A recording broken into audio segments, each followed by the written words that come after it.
제 8장. 내가 오늘 명하는 모든 명령을 너희는 지켜 행하라.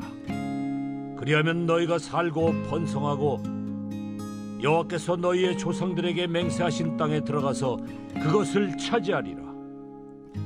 내 하나님 여호와께서 이 40년 동안에 내게 광야 길을 걷게 하신 것을 기억하라.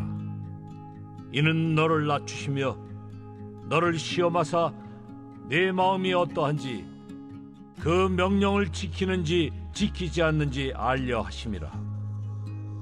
너를 낮추시며 너를 줄이게 하시며 또 너도 알지 못하며 내 조상들도 알지 못하던 만나를 내게 먹이신 것은 사람이 떡으로만 사는 것이 아니요 여호와의 입에서 나오는 모든 말씀으로 사는 줄을 내가 알게 하려 하심이니라. 이 40년 동안에 내 의복이 헤어지지 아니하였고 내 발이 부르트지 아니하였느니라. 너는 사람이 그 아들을 징계함 같이 내 하나님 여호와께서 너를 징계하시는 줄을 마음에 생각하고 내 하나님 여호와의 명령을 지켜 그의 길을 따라가며 그를 경외할지니라. 내 하나님 여호와께서 너를 아름다운 땅에 이르게 하시나니 그곳은 골짜기든지 산지든지 시내와 분천과 샘이 흐르고 밀과 보리의 소산지요 포도와 무화과와 석류와 감람나무와 꿀의 소산지라. 네가 먹을 것에 모자람이 없고 네게 아무 부족함이 없는 땅이며 그 땅의 돌은 철이요 산에서는 동을 캘 것이라. 네가 먹어서 배부르고 네 하나님 여호와께서 옥토를 내게 주셨으므로 말미암아 그를 찬송하리라. 샬롬. 오늘도 묵상과 기도의 자리로 나아오신 모든 성도님들을 주님의 이름으로 간절히 축복합니다. 하나님의 말씀이 우리의 삶의 기준이 되는 줄로 믿습니다.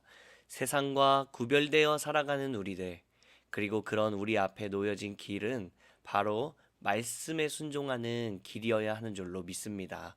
오늘도 하나님의 말씀 앞에 아멘으로 고백하며 나아가는 저와 여러분들이 되시기를 간절히 소망합니다. 최근 친구 같은 부모가 되고 싶다라는 말들이 있습니다.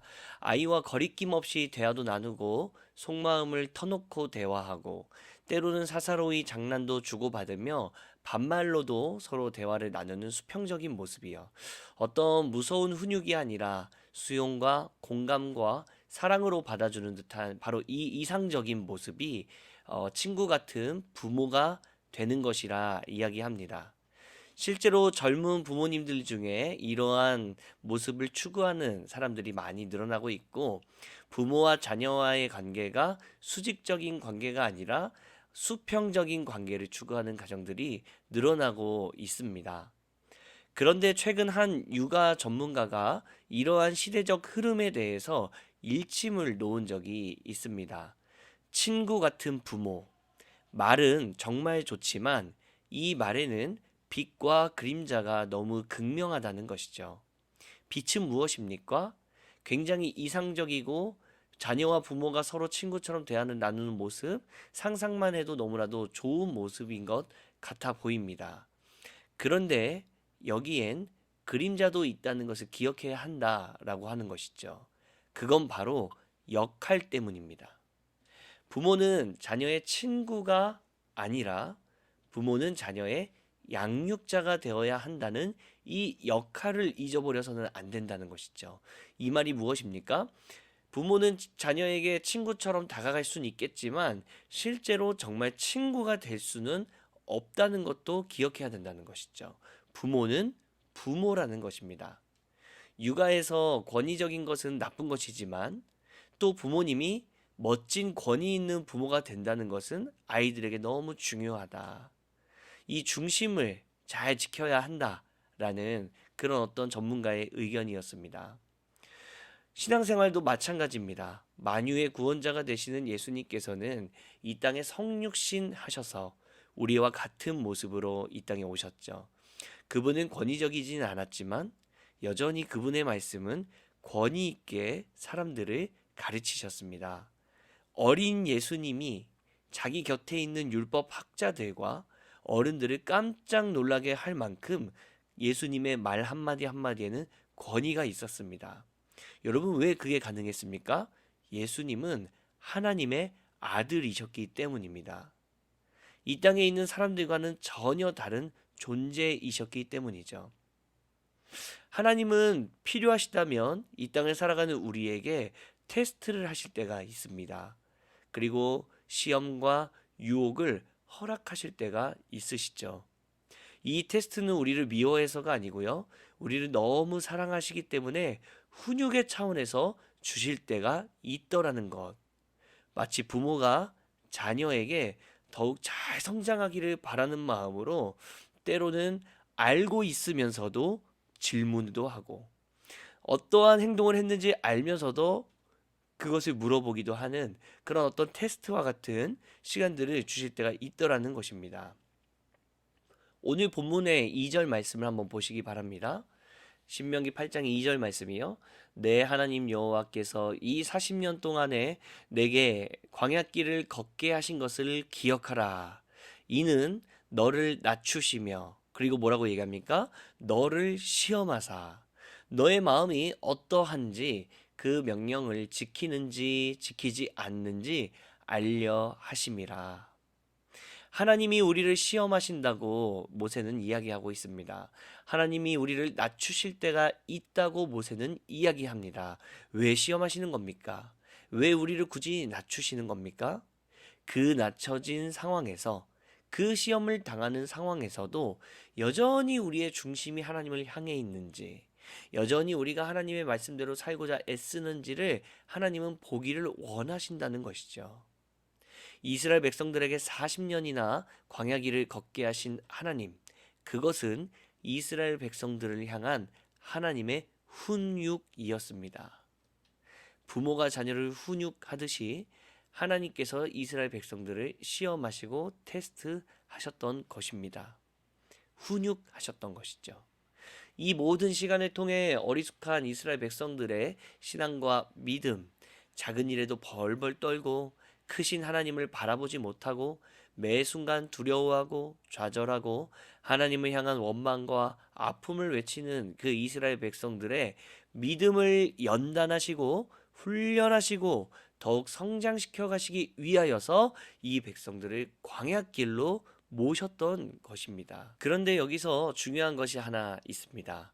하나님은 우리를 훈련하시고 우리를 시험과 테스트로 모실 때가 있고 때로는 우리를 훈육하시며 우리의 마음의 중심을 물어보실 때가 있지만 그 훈련의 시간을 통과하는 힘겨워하고 있는 우리를 절대 내버려 두시거나 방치해 두시는 분이 아니시라는 것입니다. 다시 말해 이스라엘 백성들을 광야로 보내시기도 하지만 그 모든 광야의 순간순간마다 함께 하시는 분이 바로 우리 하나님이시다. 그것이 오늘 3절과 4절에서 모세가 이야기하는 것입니다. 4절 말씀으로 바로 보겠습니다. 이 40년 동안의 광야 생활 40년이요 내 의복이 헤어지지 아니하였고 내 발이 부르트지 아니하였느니라. 즉 광야에 보내실 때에도 하나님은 우리가 살아갈 길과 우리가 부족해서 넘어지지 않도록 붙들어 주셨다는 것입니다. 그러면서 모세는 하나님에 대해 이렇게 이야기합니다. 5절이요. 너는 사람이 그 아들을 징계함 같이 내 하나님 여호와께서 너를 징계하시는 줄을 마음에 생각하고. 여러분 이 말씀을 쉬운 성경으로 보면 이렇게 해석하고 있습니다. 부모가 자기 자녀를 단련시켜 가르치는 것 같이 여호와께서도 여러분들을 단련시켜 가르쳐 주신다는 것을 마음속에 새겨 두시오. 사랑하는 성도 여러분, 하나님은 우리에게 늘 즐거움을 주시지만 때로는 우리에게 훈육의 시간을 주실 때도 있다는 것입니다. 따가운 회초리로 견뎌야 할 때가 우리가 있습니다. 왜냐하면 그분은 우리의 양육자가 되시기 때문입니다. 그분은 우리의 부모요, 우리의 아버지이시기 때문입니다. 그래서 주 안에 있는 사람이라면, 성도라면 때로는 고난도 그저 나쁜 것으로 끝나는 것이 아니라 하나님이 우리를 양육하시는 증거, 하느님이 우리를 양육하시는 시간이 되기도 한다는 것이죠. 이 시간 함께하고 있는 우리 사랑하는 성도 여러분 하루 가운데 하나님의 이 사랑의 손길이 느껴지길 간절히 소망합니다. 어두운 터널을 여전히 나는 걷고 있다 생각하시는 분들 계십니까? 사랑하는 성도 여러분, 즐거워하시기 바랍니다. 기뻐하시기 바랍니다. 하나님이 여전히 저와 여러분들의 의복이 헤어지지 않게 인도하실 것이고, 그 어두운 터널 속에서도 발이 부르트지 않도록 무사히 이 터널을 지나가게 하실 것임을 믿으시기 바랍니다. 동시에 이 터널이 마치는 그 순간 우리는 이전과 다른, 전혀 다른 모습으로 성장하고 깊어져 있는 나를 발견하게 될 것입니다. 하나님은 이 훈육의 시간을 통하여 우리를 연단하시고 새 사람으로 빚어가시기 때문입니다. 바로 이 믿음으로 오늘 우리의 하루를 바라보고, 바로 이 믿음으로 나에게 주어지는 수많은 역경과 고난을 바라보게 되시는 사랑하는 우리 귀한 성도님들 되시기를 간절히 축복합니다. 함께 기도하겠습니다. 살아계신 하나님 아버지, 우리의 모든 상황을 아시고 우리의 필요와 우리의 때를 따라 채우시는 그 은혜를 주심에 너무나도 감사합니다. 하나님, 우리의 삶 가운데 즐거운 일이 많을 때도 있지만 때로는 우리 삶 가운데 깊은 고뇌와 생각, 건강과 아픔과 관계의 어려움으로 인하여 하나님 어두운 터널을 지나가야 할 때가 참 많이 있습니다. 주님, 아무리 힘겨운 골짜기를 지나는 것 같을지라도 여전히 나를 붙드시는 주님의 손길이 나를 붙들고 계심을, 함께함을 기억하는 그런 우리가 되게 하여 주옵소서. 바로 그 마음을 기억할 때, 그 손길을 기억할 때 이 터널의 시간조차 하나님 안에서는 축복의 시간이 됨을 기억하며 믿음으로 단련되어지고 더욱 예수 그리스도를 닮아가는 우리 모두가 되게 하여 주옵소서. 그렇게 인도하실 주님께 감사드리며 우리를 거룩하고 성숙하게 인도하실 주님께 우리의 삶을 올려드리며 거룩하신 예수 그리스도의 이름으로 기도드립니다. 아멘. 오늘 우리에게 주신 말씀을 붙들고 사랑하는 우리 다음 세대들을 위하여서 함께 우리 기도하며 주님 앞에 나아가도록 하겠습니다.